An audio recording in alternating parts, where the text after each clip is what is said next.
അസ്സലാമു അലൈക്കും വറഹ്മത്തുള്ളാഹി വബറകാതുഹു. പ്രിയമുള്ളവരെ, നമ്മുടെ ചാനലിൽ കൂടെ ഇന്ന് പറയാൻ പോകുന്നത് ബഹുമാനപ്പെട്ട സഈദ് ഇബ്നു ജുബൈർ റളിയല്ലാഹു അൻഹുവിൻ്റെ ചരിത്രകഥയാണ്. ഹിജ്റ 3-ാം നൂറ്റാണ്ടിൽ ജീവിച്ച മഹാനവറുകൾ അന്നത്തെ അക്രമിയായ ഭരണാധികാരിയായ ഹജ്ജാജ് ബിൻ യൂസുഫ് എന്ന് പറയുന്ന ആ ഭരണാധികാരിയുടെ അക്രമങ്ങളെ അങ്ങേ അറ്റം വിമർശിച്ച ഒരൊറ്റ കാരണത്താൽ മഹാനവറുകളെ പിടിച്ച് തൻ്റെ മുന്നിൽ ഹാജരാക്കാൻ വേണ്ടി ചില പട്ടാളക്കാരെ നിയോഗിച്ച ഒരു ഭരണാധിപൻ്റെ അധഃപതനവും മഹാനവറുകളുടെ ചരിത്ര കഥയുമാണ് പറയുന്നത്. പട്ടാളക്കാർ ഈ മഹാനെ അന്വേഷിച്ചിങ്ങനെ നടന്നു. നാട് മുഴുവൻ ഈ മഹാനെ പറ്റി അന്വേഷിച്ചു. ആരും മഹാനെ കണ്ടെത്തിയിട്ടില്ല. പട്ടാളക്കാർക്ക് സഈദ് ഇബ്നു ജുബൈർ റളിയല്ലാഹു അൻഹുവിനെ കണ്ടെത്താൻ കഴിയാതിരിക്കുമ്പോൾ അവർ കാട്ടിലേക്ക് പ്രവേശിച്ചു. കാട്ടിലും ഒരു കുറേ അന്വേഷിച്ചു. അവസാനം കാട്ടിൽ വെച്ചുകൊണ്ട് ഒരു സന്യാസിയെ കണ്ടുമുട്ടി. ആ സന്യാസിയോട് ബഹുമാനപ്പെട്ട സഈദ് ഇബ്നു ജുബൈർ റളിയല്ലാഹു അൻഹുവിൻ്റെ രൂപങ്ങളൊക്കെ പറഞ്ഞു കൊടുത്തുകൊണ്ട് ഇങ്ങനെ ഒരാളെ എവിടെയെങ്കിലും കണ്ടിട്ടുണ്ടോ എന്ന് ചോദിച്ചു.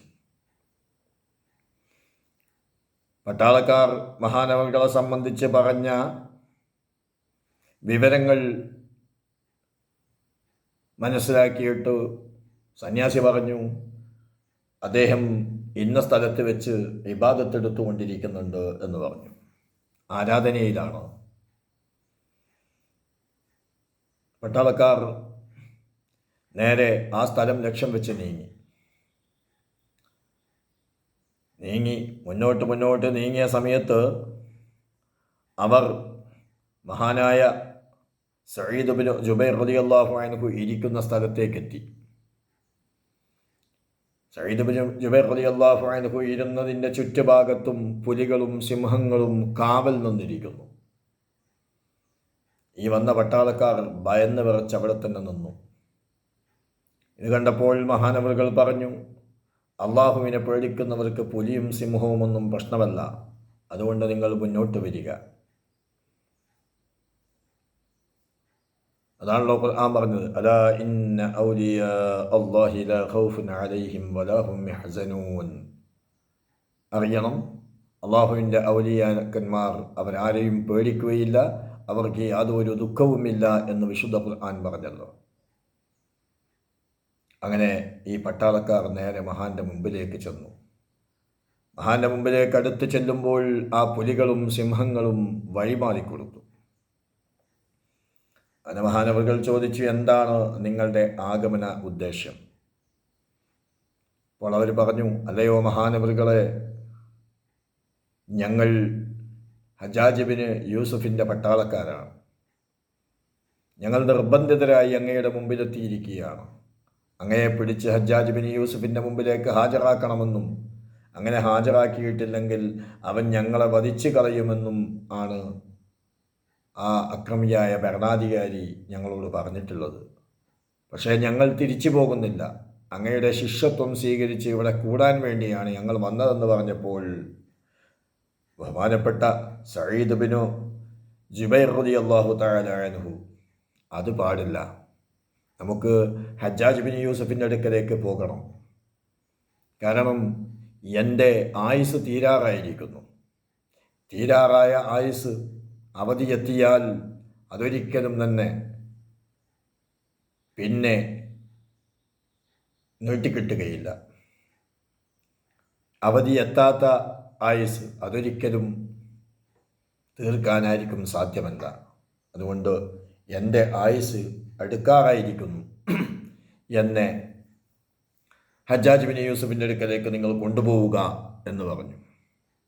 മഹാനവറുകളുടെ നിർബന്ധത്തിന് വഴങ്ങിയിട്ട് ഈ പട്ടാളക്കാർ ബഹുമാനപ്പെട്ട സഈദ് ഇബ്നു ജുബൈർ റളിയല്ലാഹു അൻഹുവിനെയും കൂട്ടി ഇങ്ങനെ നടന്നു പോകുമ്പോൾ വഴിയിൽ വെച്ചുകൊണ്ട് മഹാനവറുകൾ പറഞ്ഞു, ഇന്നൊരു രാത്രി മരണത്തിന് വേണ്ടി തയ്യാറാകാൻ എനിക്ക് അനുവദിച്ചു തരണം.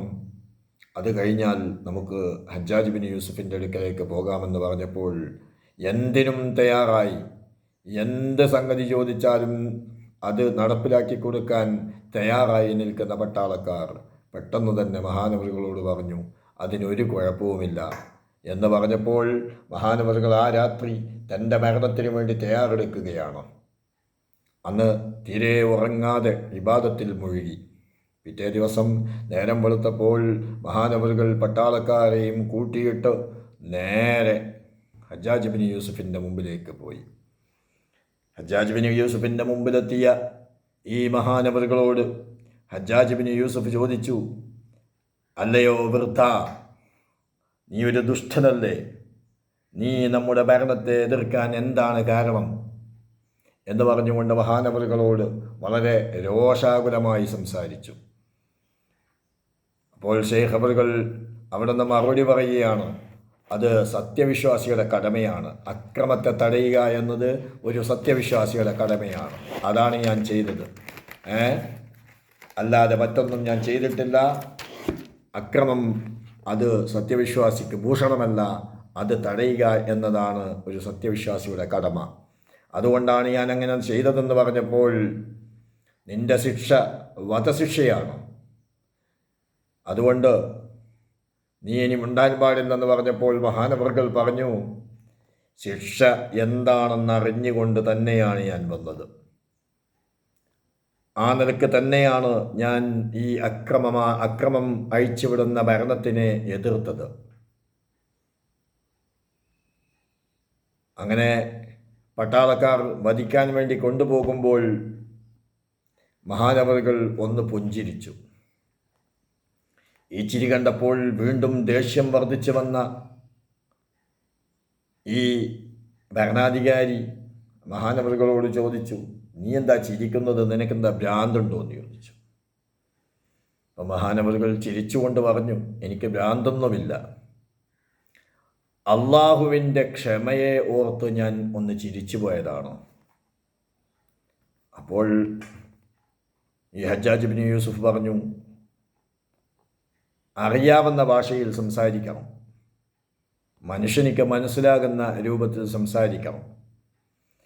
ഇത് പറഞ്ഞപ്പോൾ മഹാനവറുകൾ അവിടെ നിന്ന് മറുപടി കൊടുക്കുകയാണ്, നിന്റെ അഹങ്കാരവും നിന്റെ ധിക്കാരവും ഇത്രയ്ക്ക് വർദ്ധിച്ചിട്ടും നിന്നെ നശിപ്പിച്ച് കളയാതെ വെച്ചുകൊണ്ടിരിക്കുന്ന അള്ളാഹുവിൻ്റെ അപാരമായ ക്ഷമയെ ആലോചിച്ചുകൊണ്ട് ചിരിച്ചു പോയതാണ് എന്ന് മഹാനവറുകൾ അവിടെ നിന്ന് മറുപടി കൊടുത്തു. അങ്ങനെ സഈദ് ബിൻ ജുബൈർ റളിയല്ലാഹു അൻഹുവിനെ ഹജ്ജാജ് ബിൻ യൂസുഫ് തൂക്കിലേക്ക് ഏറ്റാൻ വേണ്ടി കൊണ്ടുപോകുന്ന സമയത്ത് അയാളുടെ അക്രമത്തിനിരയാകുന്ന അവസാനത്തെ ആൾ ഞാനാകണേ അല്ലാ എന്ന് മഹാനായ സഈദ് ബിൻ ജുബൈർ റളിയല്ലാഹു അൻഹു ദുആ ചെയ്യുകയാണ്. അങ്ങനെ ആ ദുആവും കൂടി കേട്ടപ്പോൾ വീണ്ടും കോപം വന്ന ആ ഹജ്ജാജ് ബിൻ യൂസുഫ് മഹാനവറുകളെ തൂക്കിലേറ്റി കൊന്നുകളഞ്ഞു. അവൻ്റെ കൈകൊണ്ട് മഹാനവറുകൾ ഈ ലോകത്തോട് വിട പറഞ്ഞു പോയി. പക്ഷേ പിറ്റേ ദിവസം നേരം വെളുക്കുമ്പോഴേക്കും ഹജ്ജാജ് ബിൻ യൂസുഫിന് മാരകമായ രോഗം വരികയും ആ രോഗം കാരണം പിന്നെ അയാൾ ഈ ലോകത്തു നിന്ന് നിർബന്ധിതനായി പോകേണ്ടിയും വന്നു എന്നതാണ് ചരിത്രം. അഹങ്കാരം എന്നത് ഒന്നിനും പരിഹാരമല്ല. അഹങ്കാരം ജീവിതത്തിൽ നാം കൊണ്ടു നടക്കരുത്. അത് ഏറ്റവും വലിയ മോശം സംഭവമാണ്. അത് നമുക്ക് ഖുർആനിൽ തന്നെ പല ചരിത്രകഥകളും നമുക്ക് കാണാൻ കഴിയും. ബഹുമാനപ്പെട്ട മൂസാ നബി അലൈഹി സ്വലാത്തു വസ്സലാമിൻ്റെ കാലത്ത് ഫിർഔൻ പറഞ്ഞതുപോലെ, ഫിർഔൻ പറഞ്ഞതല്ലേ, അന റബ്ബുക്കുമുൽ അഅ്ലാ, ഞാനാണ് ഉന്നതനായ റബ്ബ്, നിങ്ങളുടെ റബ്ബ് ഞാനാണെന്ന് പ്രഖ്യാപിച്ചവനാണ് ഫിർഔൻ. അതേ രൂപത്തിൽ അഹങ്കാരം കൊണ്ട് നടന്ന എല്ലാ ആളുകളും ഒന്നുമില്ലാതെ നശിച്ചു പോയതാണ്. അതുകൊണ്ട് നാം ജീവിക്കുന്ന സമയത്ത് അഹങ്കാരമില്ലാതെ താഴ്മയോടുകൂടി ജീവിക്കാൻ അല്ലാഹു തആല നമുക്ക് തൗഫീഖ് നൽകുമാറാവട്ടെ എന്ന് പ്രാർത്ഥിച്ചുകൊണ്ട് നിർത്തുന്നു. അസ്സലാമു അലൈക്കും വറഹ്മത്തുള്ളാഹി വബറകാതുഹു.